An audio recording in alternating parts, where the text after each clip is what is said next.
Okay, so today we're really diving into it, huh? A fascinating mix of sources today. Definitely a mixed bag. Yeah, for sure. And it all comes back to this idea of unlocking hidden potential. I mean, we've got excerpts from 20 AI tools for job seekers. Then we jump over to some ancient wisdom, three ancient keys to wealth. Then there's the always intriguing the 4-hour body. Classic. Definitely a classic. And then we've got, and this is where it gets really interesting, a declassified CIA document on something called the Gateway Experience. Yeah, that's going to be a good one. I Yeah. think people are going to be surprised by some of what the CIA has been looking into. Yeah, for sure. And rounding out this collection, we've got a text simply titled Darren 8. Not sure what to expect there. And then we finish with something called Ohio Lands 2006. I mean, you really keep things interesting. Well, you know me, always trying to connect the unexpected. But what I find fascinating about this particular collection is how it connects seemingly totally random areas like high technology, ancient wisdom, and even, like you said, government secrets to Mm. sort of reveal this bigger picture about personal growth, wealth creation, and really just the power of the mind to shape our realities. Right. I mean, who knew that Ohio land ownership could hold the secrets to like unlocking my potential? But okay, before we get to that, let's talk AI. Okay, sounds good. Because apparently the Oh, job hunt, it isn't just about resumes and cover letters anymore.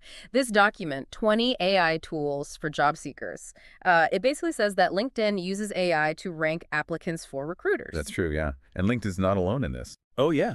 Lots of companies are using AI now. Yeah. And those algorithms are becoming more sophisticated all the time. They're Wow. analyzing everything. Really? Yeah, they're analyzing everything from your skills and experience to like how well you've written your profile and how well your profile matches a job description.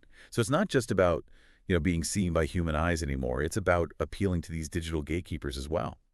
So how do we stand? I mean, is that what it is? I have to like appeal to these robots to get a job now? It feels like I need to like learn a whole new set of skills just to navigate the job market these days.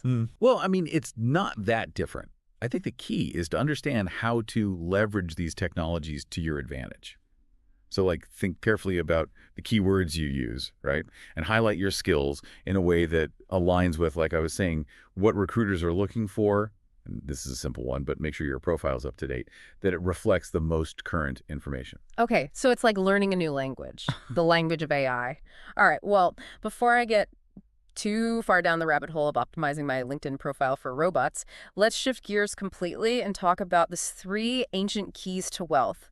This document, it talks about using mindset, action, and perception to achieve like financial abundance. I'm intrigued. Yeah, it's a fascinating perspective. But, I also kind of feel like this is something that billionaires typically say after they've made their fortune. You know what I mean? Yeah, I know what you mean. It's easy to be cynical about this kind of stuff. But I think that's a common misconception. These principles are about, sure, more than just acquiring wealth. They're about like cultivating a certain mindset and understanding how your beliefs, even your subconscious beliefs, influence your reality. So it's about more than just like positive thinking. Exactly. It's about aligning your thoughts, beliefs, and actions with your desired outcome. So, like, for example, the document actually highlights Oprah Winfrey's story, her rise to success. She had to overcome a lot. She was facing, poverty and abuse early in life, but she actively visualized her future, and she even practiced for it. What do you mean? She would practice interviewing people. She even, like, practiced by interviewing classmates, and this was way before she was ever on TV. And this directly aligns with the principle of using mindset to shape your reality, which is a concept that's echoed throughout history and across cultures. So, in a way, Oprah sort of hacked these ancient principles before she even knew what they were. That's interesting. Okay, well, get ready for another wild shift That's because right. next up we've got the 4-hour body. I have to admit, I was a little skeptical at first. Really? How come? Well, just, all this stuff about cold showers and Mhm. like super meticulously timed meals, it just seemed a little out there for me. Well, certainly not for everyone. No, definitely not. But I have to say, having read through it now for this deep dive, the book's whole approach to, fitness and nutrition and even sleep optimization is definitely intriguing. It's definitely a very unconventional approach, I'll say that. It challenges a lot of traditional ideas about health and performance. Like, take the slow-carb diet, for example. Yeah, what's that all about? Basically, it emphasizes slow digesting carbohydrates and strategic cheat days to manipulate your metabolism. It's pretty interesting, actually. Yeah, and then there's this whole thing about cold exposure for fat loss. Oh, yeah. The ice Yeah, baths. ice baths, yeah. And it sounds intense. I'll be honest, I haven't tried it, but the book claims that exposing your body to cold temperatures can actually help, like, boost your metabolism and burn fat more effectively. Like, is there any science behind that? You know, I think the science is still being explored, to be honest. It's definitely an area of ongoing research, but there have been some studies that suggest that cold exposure can activate brown fat, which is a type of fat that burns calories to generate heat. Really? Yeah, I mean, it makes sense when you think about it. You get cold, your body has to work harder to stay warm. Huh. Wow, so our bodies really are capable of some amazing adaptations if we push them, huh? That's what it seems like, right? That's incredible. Okay, let's move on to a topic that's a bit more, how do I put this, out there. The gateway experience. We're talking about an actual declassified CIA document on altered states of consciousness. So, like, the CIA was really studying things like out-of-body experiences. Yeah, it sounds crazy, right? Yeah. But it's true. It seems that back in the 1970s and 80s, there was a lot of interest in exploring the potential of human consciousness. I mean, this wasn't fringe science either. We're talking about the CIA here. Yeah. What were they hoping to find?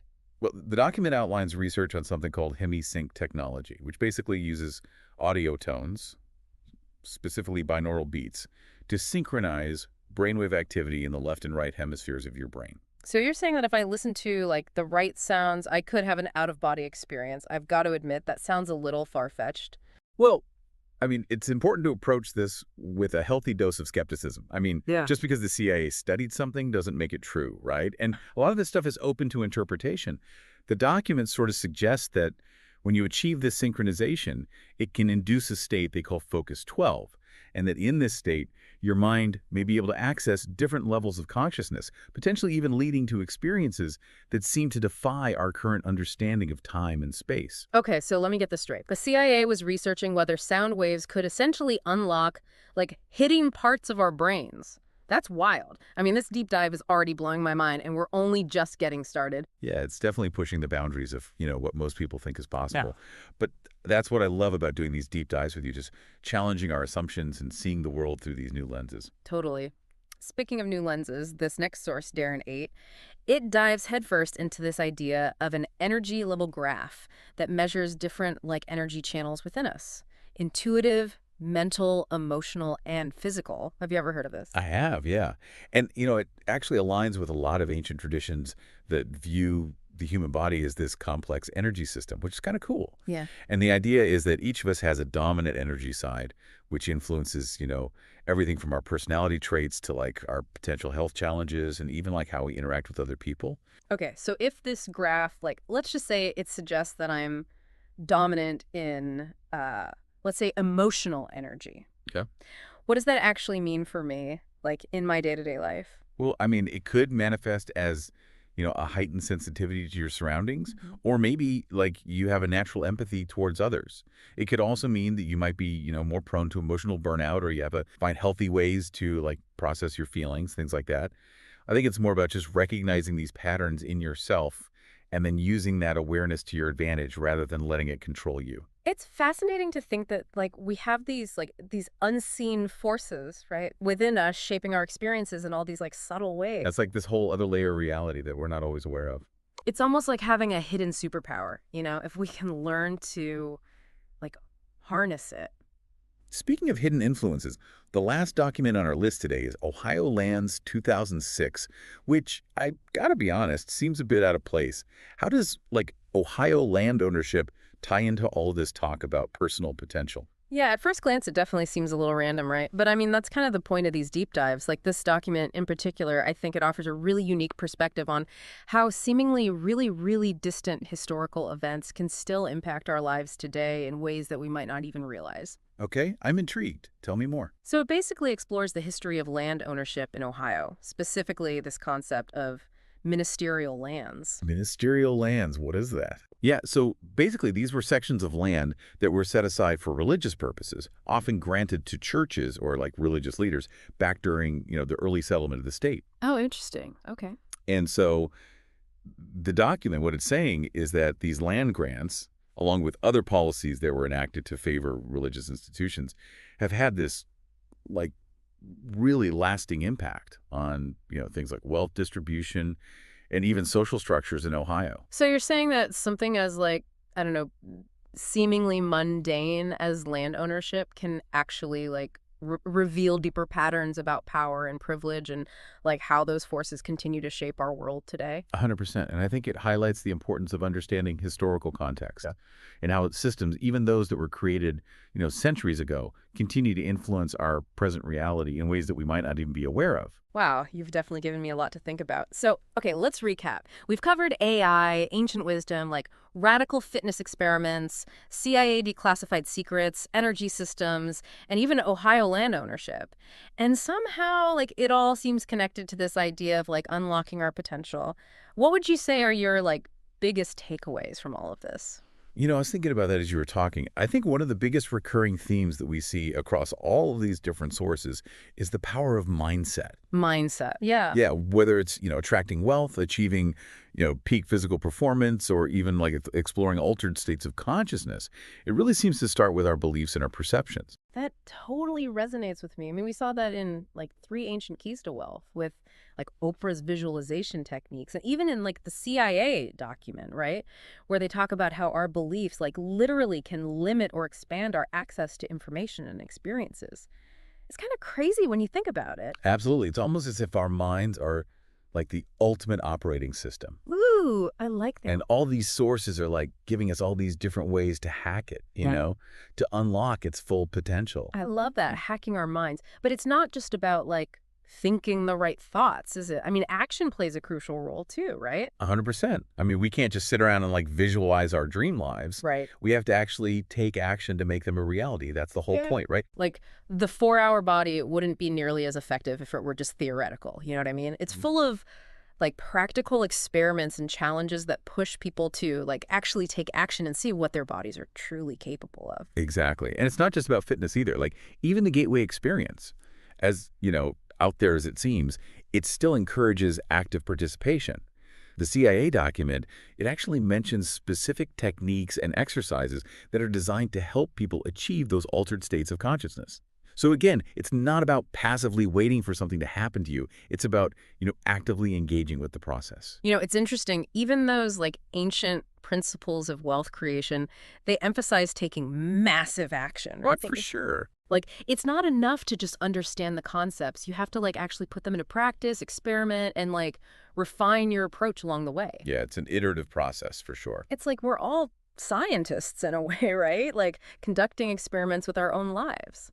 I love that analogy. Yeah. Because it speaks to the importance of curiosity and a willingness to, step outside of your comfort zone. Totally. Because that's often where the magic happens. Like true growth often happens when we're willing to challenge our assumptions and embrace these new ways of thinking and being. It's true, though. It's not always easy, right? Like stepping outside that comfort zone. No, not always. But you're right. It's like that saying, if you're not growing, you're dying, right? It's so true. And all these sources, in their own way, I think they're just encouraging us to choose growth. Yeah. Embrace it, right? And remember how Darren 8 talked about those energy systems? Yeah. Like even within that framework, right, there's this understanding that growth often means going through these periods of like imbalance or disruption even before you can reach that next level or find that new harmony. It's not about being perfect. No, not at all. It's about like embracing all of it, the ups, the downs, the good, the bad. Exactly. Yeah. Because it's all part of the process. Yeah. And recognizing that like change is going to happen anyway, right? Yeah. So we might as well embrace it. 100%. And when we do that, when we stop resisting it, we open ourselves up to so many more possibilities. Yeah. And as we've kind of seen in this deep dive, those possibilities really are kind of limitless, aren't they? It's pretty mind-blowing when you really start to think about it. It is. It is mind-blowing. It's funny, though. We started with AI and job hunting, right? Then we talked about ancient wisdom and CIA experiments. And somehow we ended up with like this deeper understanding of our own like internal landscapes. Yeah. And all those invisible systems, right, that shape our lives in ways that we don't always see. I love that. That's what these deep dives are all about, making those connections. Because when we can see those hidden patterns, that's when we can start to understand, the bigger picture. Totally. So where do we go from here? We've got this incredible toolkit now, right, of ideas and strategies and techniques. So what's the next step? Well, the real magic, it happens when we take all this, all these insights and we actually apply them to our own lives, Right. right? So it's about experimenting, finding what works for you, what resonates with you, and then crafting your own unique path. Yeah. Because there's no one-size-fits-all approach here. Right, right. Everyone's journey is going to be different. Exactly. It's about discovering what works best for you and then creating a life that truly aligns with what matters to you, with your values and your aspirations. So it's about becoming conscious creators of our own reality. Precisely. And recognizing that as we unlock our own potential, Mm-hmm. right, we're actually contributing to a world where everyone has the opportunity to do the same. I love that. It's like this ripple effect. Yeah. It starts with our own individual growth, and then it expands outward. Yes. Yeah. Creates positive change in our communities and beyond. Wow.